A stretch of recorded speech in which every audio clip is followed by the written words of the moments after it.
네, 안녕하십니까. 광주 전남권 뉴스입니다. 어제부터 광주와 전남 지역에는 시간당 50mm가 넘는 많은 비가 내려서 피해가 잇따르고 있습니다. 현재 전남 동부권에 호우경보가 내려져 있는데요. 취재기자 연결해서 자세한 상황 알아보겠습니다. 네, 하선아 기자, 지금도 비가 많이 오고 있습니까?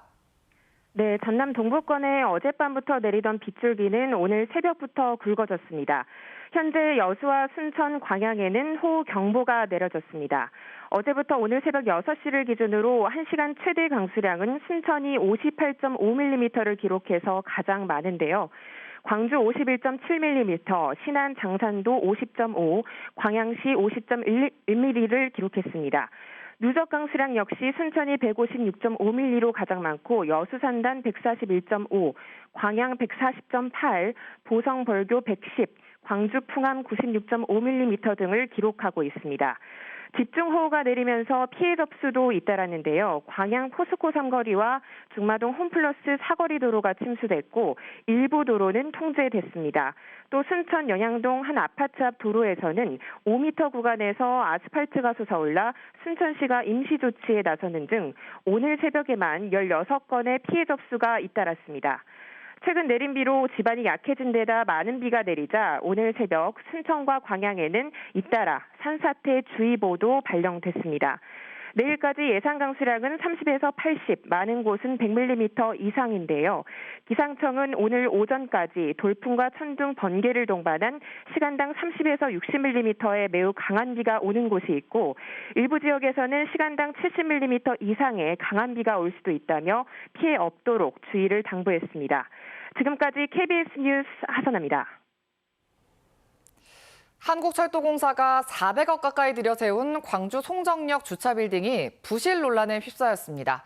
문을 연 지 한 달여 만에 내부에서 빗물이 새는가 하면 한 번도 쓰지 않은 일부 주차장 바닥에는 균열까지 생겼습니다. 김호 기자의 보도입니다. 한국철도공사가 광주 송정역 옆에 한 달여 전 문을 연 주차 빌딩입니다. 내부 벽면을 따라 빗물이 줄줄 흐르고 열차 출도착 정보를 안내하는 모니터는 꺼져 있습니다. 천장에서 떨어진 빗물이 그대로 모니터에 스며들고 있습니다. 다른 층 엘리베이터 앞 천장에서도 빗물이 쉴 새 없이 떨어지면서 바닥에는 물이 흥건합니다. 관제실에도 벽면과 바닥 사이 틈으로 빗물이 밀려듭니다.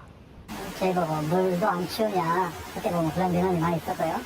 발이 다 젖어가지고 아이를 업고 안고 가는 고객분들이 많이. 주차장 꼭대기층인 7층. 아직은 주차 소요가 적다는 이유로 문을 열지 않았는데 바닥 곳곳에 균열이 생겼습니다. 더욱이 전기차 충전시설은 엉뚱하게도 건물 밖에 설치돼 비를 고스란히 맞을 수밖에 없습니다. 충전시설에는 우천시 사용을 금지한다는 안내 문구가 있습니다. 곳곳이 부실한 이 주차타워를 짓는데 390억 원가량 들어갔습니다. 사정이 이런데도 주차비는 하루 기준 15,000원으로 기존 노상 주차장에 비해 50%나 올랐습니다. 물 웅덩이가 있고 지금 비도 많이 와서 도로에서도 많이 미끄러지는데 주차장에서까지 조금 미끄러지는 게 조금 불안하기도 했던. 이에 대해 한국철도공사는 철골 구조의 일부 이음매 부분에서 누수가 발생해 하자 보수를 진행할 계획이라고 밝혔습니다. 또 전기차 충전시설은 운영업체가 정해지면 비를 막을 수 있는 조치를 하겠다고 해명했습니다. KBS 뉴스 김호입니다. 붕괴 사고가 났던 광주 화정 아이파크의 철거 작업이 본격적으로 시작됩니다. 거의 다 지은 아파트를 다시 부수는 유례 없는 일인데요. 철거가 어떤 식으로 이루어지는지 김혜린 기자가 설명해 드립니다. 공사 중 외벽이 무너지면서 노동자 6명이 숨진 광주 화정 아이파크 붕괴 사고. 국토부가 사실상 등록 말소까지 요청하면서 시공사인 현대산업개발은 전면 철거를 결정했습니다. 공정률 68%, 구조물로는 다 지어진 39층 높이의 아파트를 해체하는 유례없는 작업. 준비에 1년 3개월이 걸리고 며칠 뒤면 철거가 시작됩니다.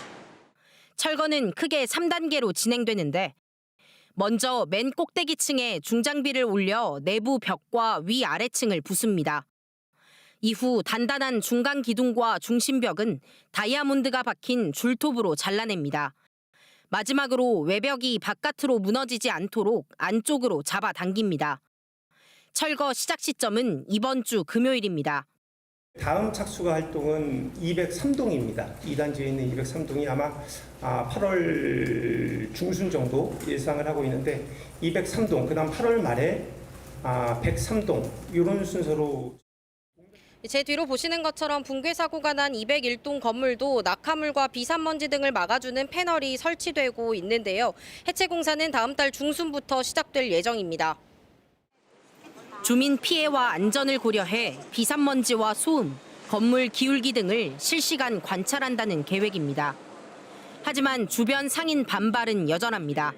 물로 뿌려가지고 먼지를 잡는 건 그냥 말장난에 불과합니다. 그리고 그게 남아있는 상태에서 바람이 강풍이 계속 불기 때문에 주변에 피해를 줄 수밖에 없습니다. 건축 폐기물 15만 세제곱미터, 비용은 최소 3,400억 원. 해체 작업은 2025년 5월까지 진행되며 계획대로라면 2027년 말 입주가 가능합니다. KBS 뉴스 김혜린입니다. 박광태 전 광주시장 아들이 소유한 토지를 용도 변경하는 과정에서 특혜를 줬다는 의혹에 대해 박병규 광산구청장이 의심 정황이 발견되면 수사 의뢰까지 하겠다고 밝혔습니다. 박 구청장은 긴급 간담회를 열고 제2기관의 판단을 구하는 게 가장 합리적인 해법이라고 보고 감사원에 공익감사와 감사를 청구했다며 특혜가 의심되는 정황이 드러나면 감사와 무관하게 즉시 수사를 의뢰하겠다고 밝혔습니다. 그러면서 최근 강기정 광주시장이 특혜 의혹 가능성을 확인했다고 밝힌 것과 관련해 진실 규명을 위해 적극 협력하겠다고 설명했습니다. 2020년 집중호우 당시 수위 조절 실패 논란이 일었던 섬진강댐이 3년 만에 수문 방류를 예고했습니다. 한국수자원공사 섬진강댐 지사는 안정적인 수위 조절을 위해 오늘 오후부터 섬진강댐 수문 방류가 예상된다며 강 하류 하천변에 피해가 발생하지 않도록 대비해달라고 부탁했습니다.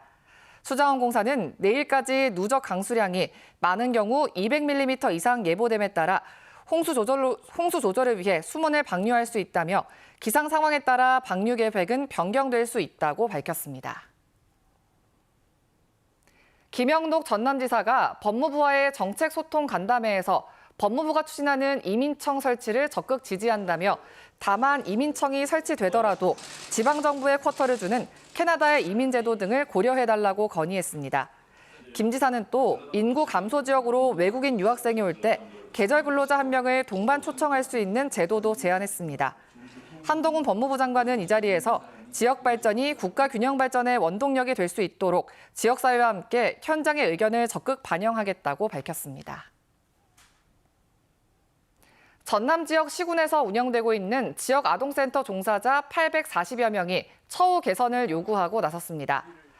전남 지역 아동센터 연합회 등 종사자들은 기자회견을 열고 2004년 법제화 이후 아동돌봄 최일선에서 책무를 다하고 있지만 최저임금 수준의 인건비 등 처우가 열악하다고 주장했습니다. 이들은 또 서울 등 12개 자치단체는 예산을 편성해 지역 아동센터 종사자에 대한 적정 수준의 임금을 보장하는 반면 전남도는 호봉제 실시를 비롯한 현장의 요구를 묵살하고 있다며 대책을 촉구했습니다. 자치단체가 관리하는 도로에서 방치된 낙하물로 교통사고가 났다면 자치단체에 손해배상 책임이 있다는 판결이 나왔습니다. 광주지법 민사 13단독 이슬기 판사는 광양시가 교통사고 보험금 지급에 따른 구상금 청구 결정을 받아들일 수 없다며 보험사를 상대로 낸 청구 이의 소송에서 광양시의 청구를 기각했습니다. 이 판사는 광양시가 통행 안전의 결함을 방치한 거라며 즉시 제거가 가능하지 않았다고 해서 책임을 감경할 수 없다고 밝혔습니다. 지난해 1월 광양시 금호동의 한 도로에서 방치된 낙하물에 차가 파손돼 차 주인인 A씨가 보험사로부터 수리비 290여만 원을 받았습니다. 이후 보험사가 광양시를 상대로 구상금 청구 소송을 내 승소했지만 광양시는 이의 소송을 제기했습니다.